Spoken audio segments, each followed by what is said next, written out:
Good afternoon, everybody. Been having a great time today. Wanted to start off by talking about something obvious, and Zach, I'm not going to blame this on you, but I was a little disappointed when I got here today to realize that Tech Cocktail is not a literal cocktail party. I keep waiting for them to call the bar open. So speaking of the obvious, you guys have heard a lot of great innovative ideas, a lot of great startups with a lot of new, interesting ideas on how to change things. I'm going to talk to you about the most obvious thing you're going to hear today. That is simply putting an ID on any device. Taking your driver's license and putting it on a device. Now, driver's license is our point of entry. Our point of entry as a driver's license then simply becomes a segue into multiple pieces of identification. The idea of this, of your state ID, really came about in a story. My partner, Kevin Brown, came to me a couple of months ago via a business partner of mine as an introduction. Kevin said, I've got an idea. I want to put a driver's license on a phone. And I've been in technology for 25 years. I've sold a lot of companies, built a lot of startups. This is my entire life. I am an entrepreneur, and I've been an entrepreneur for a long time. And my first response was, well, you and everybody else, right? There's 300 companies in the world that want to get into this space. Digital wallet's one of the hottest spaces in the marketplace.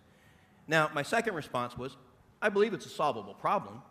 The technology is actually not very complex. There's some key areas to focus on, but the technology is pretty straightforward.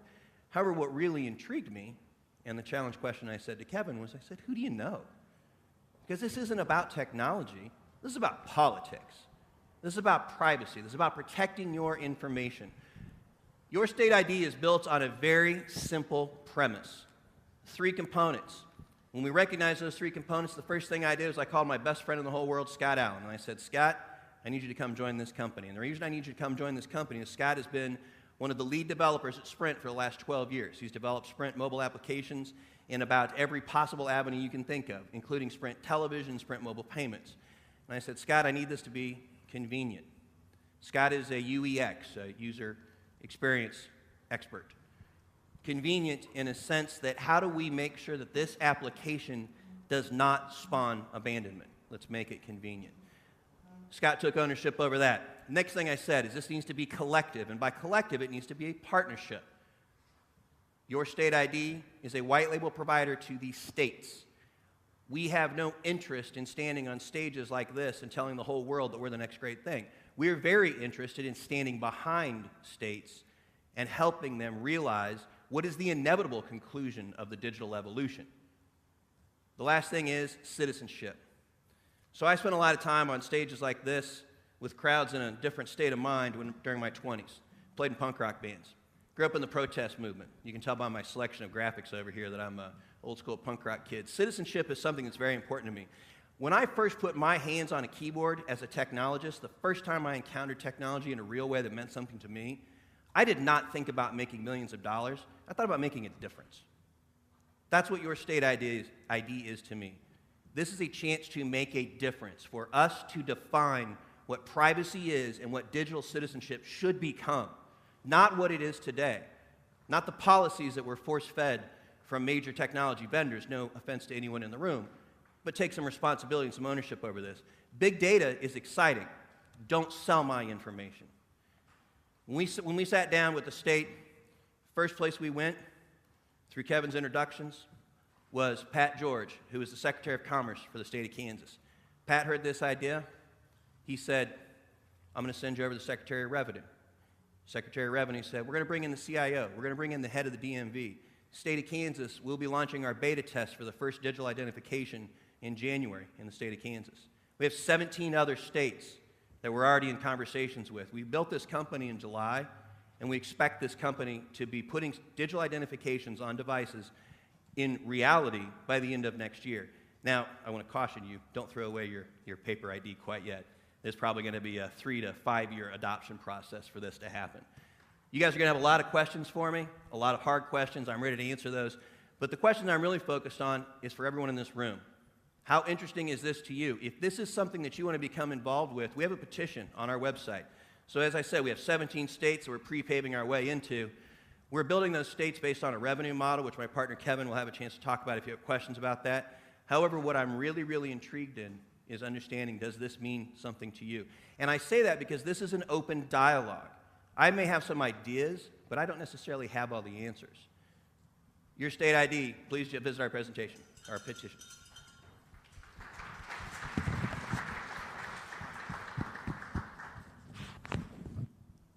I'm just curious because generally revolution and government procurement don't go hand in hand. And I spent a little bit of time in both, I guess. How do you manage that, right? So you have your stance, your brand is very much about like sort of strength and identity, but having spent some time selling to governments, that's a yearly or multi-yearly cycle, and they're not necessarily into this kind of thing, or at least that kind of stance. Has that been your experience? Are you managing that in some way? So the key to this, and this is all credit due to Kevin Brown, Kevin's experience comes from the finance world. Kevin was a banker for a long time. He's built a lot of different companies. And Kevin's, the key to the adoption for this is when we go to a state, we're not asking the state to write us a check. It's actually the inverse. We're paying states to use our technology. We're paying them a lot. As a matter of fact, the state of Kansas will make more in the first year off of the adoption of your state ID than they do off the lottery. So the incentive then becomes very easy because states universally are revenue-based. So the adoption, part of the hurdle to adoption is yet this is just another piece of technology, then goes back to that revenue model. You have another question? Well, I want to understand how that revenue model works. Yeah. Mr. Brown, would you like to comment on that? Well, I appreciate that question.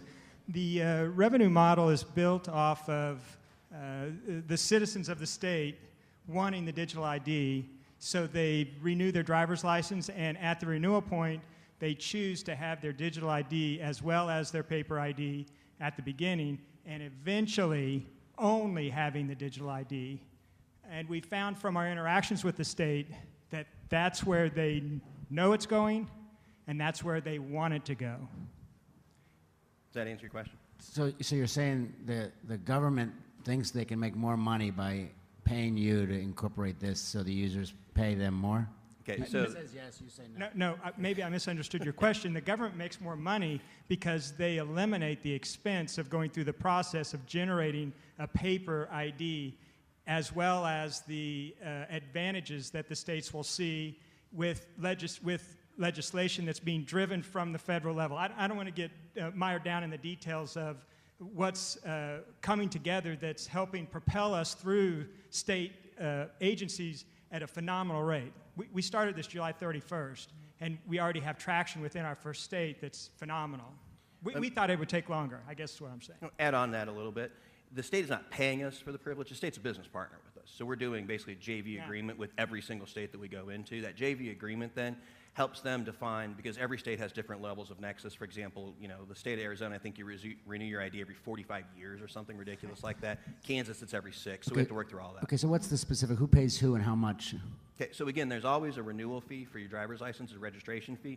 That is the first point of entry. However, if you expand into that, so for example, hunting and fishing licenses, we come from a game state.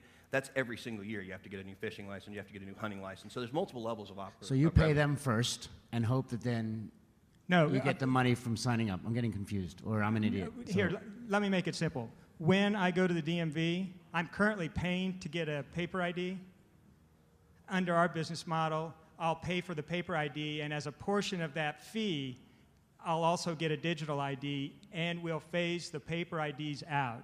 The reason that it makes sense for the state to be our joint venture partner in this is because they recognize that their revenue for generating the paper ID is phased out. They're currently using vendors for that, and we're cheaper and more efficient, I guess is what I'm going to. Who's paying for it are the citizens, but that's who's currently paying for it. But to start off, you said you're paying the state. No, the states aren't. Every state has an implementation fee. Okay, so that was why we're confused. You actually said we're paying the state of Kansas to do this program. Sorry, I may have misspoke. No, it's not. We're not paying them. We're paying them back. They're a JV partner. They're a percentage partner in the revenue that's generated from your state ID. It's a revenue shared deal, period. Yes. Joint venture, yeah. That's a simple answer. Okay, great. I have a question. Yes, ma'am. You had the definition of privacy up there, and I'm just trying to figure out mentally how people are going to think that digitizing or having a digital ID is going to make it more private and not less private. So one of the first things we did was we wrote a patent, and that patent specifically focuses on that single question.